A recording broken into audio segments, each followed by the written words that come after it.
Assalamualaikum warahmatullahi wabarakatuh. Perkenalkan kami dari kelompok 7.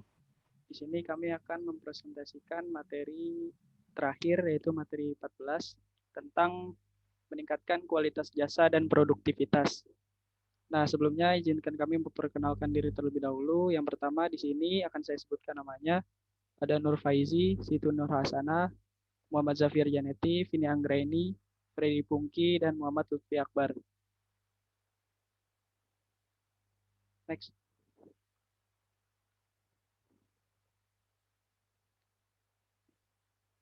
Ya, sebelumnya di sini ada pengertian dari kualitas jasa itu sendiri. Nah, menurut Wyckoff, berpendapat bahwa kualitas jasa merupakan tingkat keunggulan yang diharapkan dalam pengendalian atas keunggulan tersebut untuk memenuhi keinginan pelanggan. Nah, dengan kata lain, di sini terdapat dua faktor utama yang mempengaruhi kualitas jasa, yaitu jasa yang diharapkan dan jasa yang dipersepsikan. Nah, berarti bila jasa yang diterima atau dirasakan sesuai dengan harapan, maka kualitas jasa dipersepsikan baik dan memuaskan.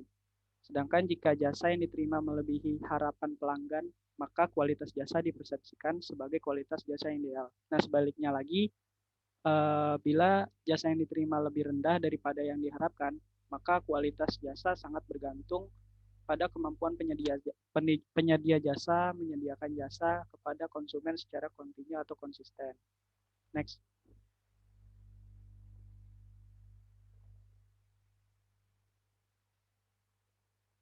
Nah, di sini selanjutnya ada strategi kualitas jasa layanan. Setelah tadi kita mengerti pengertian kualitas jasa sendiri, selanjutnya menurut Ciptono ini, strategi kualitas jasa atau layanan mencakup 4 hal. Yang pertama itu ada atribut layanan pelanggan, terus ada pendekatan untuk penyempurnaan kualitas jasa, sistem umpan balik untuk kualitas layanan pelanggan dan implementasi. Yang pertama itu atribut layanan pelanggan, merupakan penyampaian layanan atau jasa yang harus tepat waktu, akurat dengan perhatian dan keramahan.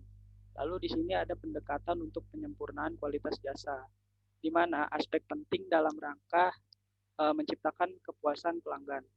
Nah, di sini juga terdapat 3 faktor dalam menyempurnakan kualitas jasa, yaitu yang pertama faktor biaya, waktu, dan menerapkan program, dan yang terakhir pengaruh layanan pelanggan. Next, belum. Yang selanjutnya ada sistem umpan balik untuk kualitas layanan pelanggan. Nah, umpan balik sangat dibutuhkan untuk evaluasi dan perbaikan berkesinambungan. Di sini umpan balik harus difokuskan pada hal-hal berikut ini. Yang pertama, memahami persepsi pelanggan terhadap perusahaan, jasa perusahaan dan para pesaing, mengukur dan memperbaiki kinerja perusahaan, mengubah bidang-bidang terkuat perusahaan menjadi faktor pembeda pasar, dan mengubah kelemahan menjadi peluang berkembang. Lalu yang terakhir ada implementasi.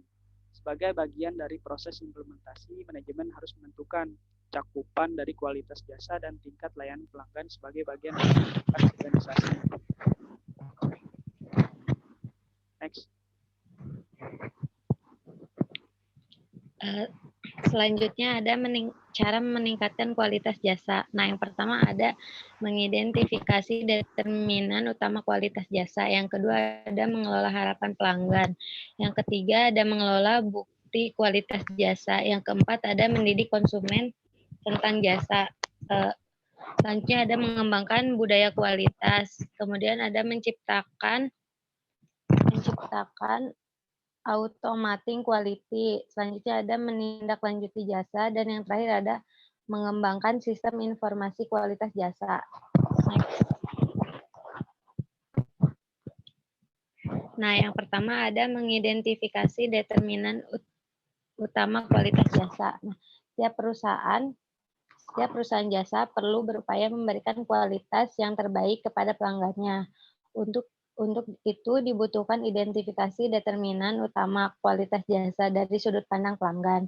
Nah, dengan demikian dapat diketahui posisi relatif perusahaan di mata pelanggan dibandingkan para pesaing, sehingga perusahaan dapat memfokuskan upaya peningkatan kualitas pada determinan tersebut. Nah, jadi kita sebagai perusahaan jasa kita perlu mengetahui dari sudut pandang pandang pelanggan tersebut. Next.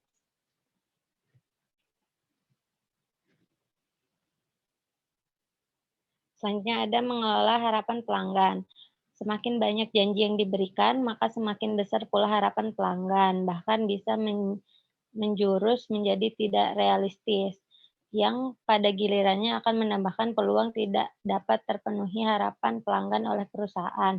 Untuk itu ada satu hal yang dapat dijadikan pedoman, yaitu jangan janjikan apa yang tidak bisa diberikan, tetapi berikan lebih dari yang dijanjikan. Jadi kita itu jangan mengasih harapan lebih kepada pelanggan. Jadi nanti takutnya harapan pelanggan itu nggak sesuai ekspektasi. Jadi kita harus berusaha memberikan kualitas yang lebih baik gitu. Next.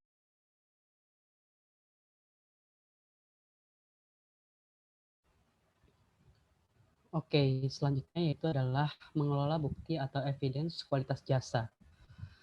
Dalam hal ini, pengelolaan bukti kualitas jasa bertujuan untuk memperkuat persepsi pelanggan selama dan sesudah jasa diberikan.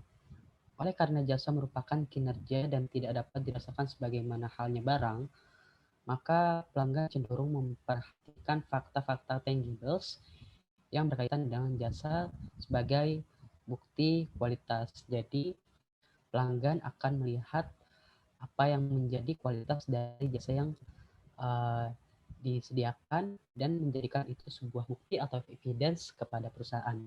Next.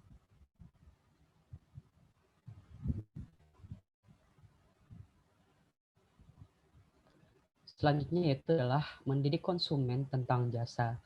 Di sini ada berbagai upaya dari perusahaan dalam mendidik, mengajarkan, dan memberitahu dan mengedukasi konsumen yang dapat dilakukan dalam bentuk di bawah ini. Yang pertama yaitu adalah perusahaan mendidik pelanggannya untuk melakukan sendiri jasa atau pelayanan tertentu, misalnya isi belangko atau formulir pendaftaran, mengangkut barang belanjaan sendiri, dan lain-lain. Di sini perusahaan memberikan edukasi dan mendidik pelanggannya untuk dapat melayani diri sendiri, self-service. Selanjutnya, perusahaan membantu pelanggan mengetahui kapan menggunakan suatu jasa dan memanfaatkan periode biasa. Selanjutnya, perusahaan mendidik pelanggannya mengenai cara menggunakan jasa. Dan terakhir, perusahaan dapat pula meningkatkan persepsi terhadap kualitas dengan cara menjelaskan kepada pelanggan alasan-alasan yang mendasari suatu kebijaksanaan yang bisa mengecewakan pelanggan itu sendiri. Next, selanjutnya akan dijelaskan oleh Vini. Selanjutnya adalah pengembangan budaya kualitas.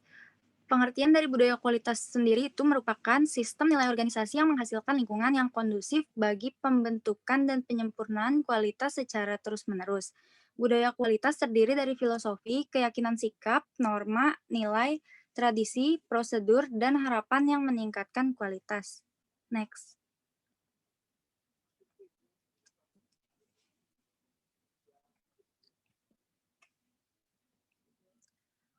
Berikut ini adalah beberapa faktor yang memperlancar sekaligus dapat menghambat pengembangan jasa yang berkualitas. Faktor-faktornya adalah yang pertama itu ada manusia, misalnya deskripsi kerja, seleksi, pelatihan, imbalan atau gaji, dan juga jalur karir. Yang kedua ada organisasi atau struktur, meliputi integrasi atau koordinasi fungsi-fungsi dan struktur pelaporan. Yang ketiga, ada pengukuran, yaitu evaluasi kinerja dan pemantauan keluhan dan kepuasan pelanggan. Yang keempat, ada pendukung sistem, yakni faktor teknis, komputer, dan juga database. Yang kelima, pelayanan. Pelayanan sendiri meliputi nilai tambah, rentang dan kualitas, standar kerja, pemuasan kebutuhan, dan harapan. Yang keenam, ada program. Program ini meliputi seperti pengelolaan keluhan, alat-alat penjualan atau promosi, dan juga alat-alat manajemen. Yang ketujuh, ada komunikasi internal. Komunikasi internal ini terdiri atas prosedur dan kebijaksanaan umpan balik dalam organisasi. Dan yang ke-8 atau yang terakhir itu komunikasi eksternal, yakni pendidikan pelanggan atau customer education, penciptaan harapan, dan juga citra atau image sebuah perusahaan. Next.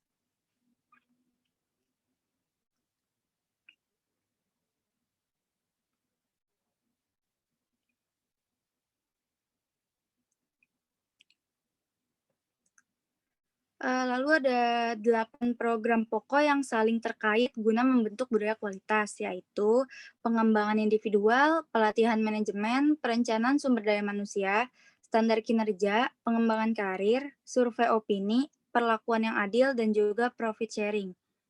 Selanjutnya akan dijelaskan oleh teman saya yang lain.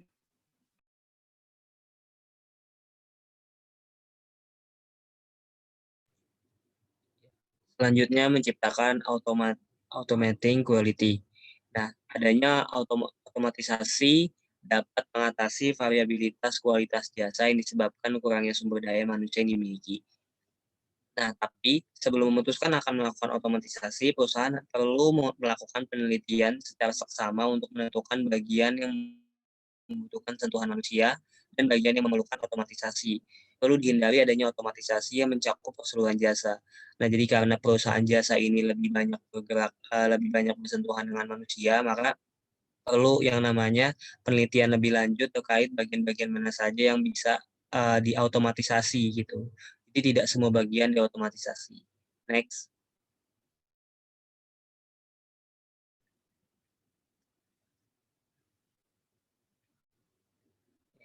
Selanjutnya, menindaklanjuti jasa.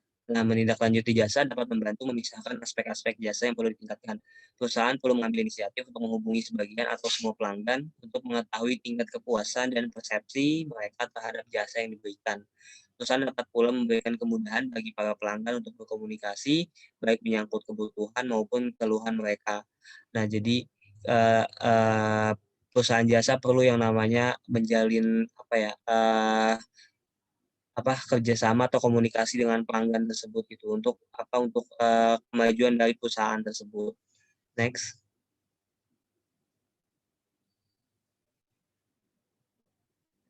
Nah, selanjutnya mengembangkan sistem informasi kualitas jasa.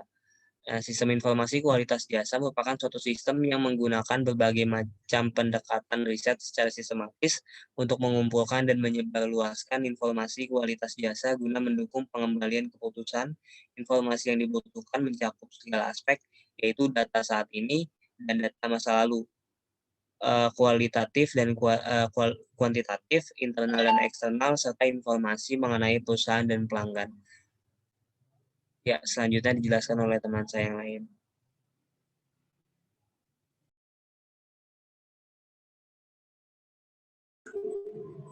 Ya, selanjutnya saya akan menjelaskan mengenai manfaat dan manfaat dari sistem informasi kualitas jasa. Nah, manfaatnya ada 5. Yang pertama, memungkinkan pihak manajemen untuk memasukkan suara pelanggan dalam pengambilan keputusan. Kemudian dapat mengetahui prioritas jasa pelanggan, kemudian memperlancar proses identifikasi prioritas penyempurnaan jasa, dan menjadi pedoman dalam pengambilan keputusan alokasi sumber daya. Kemudian, yang keempat, memungkinkan dipantaunya kinerja jasa perusahaan dan pesaing setiap waktunya, dan memberikan gambaran mengenai dampak inisiatif dan investasi kualitas jasa. Yang terakhir, memberikan performance-based data untuk keperluan pemindaian maksudnya, yaitu memberikan imbalan kepada jasa yang unggul dan melakukan koreksi atas jasa yang buruk.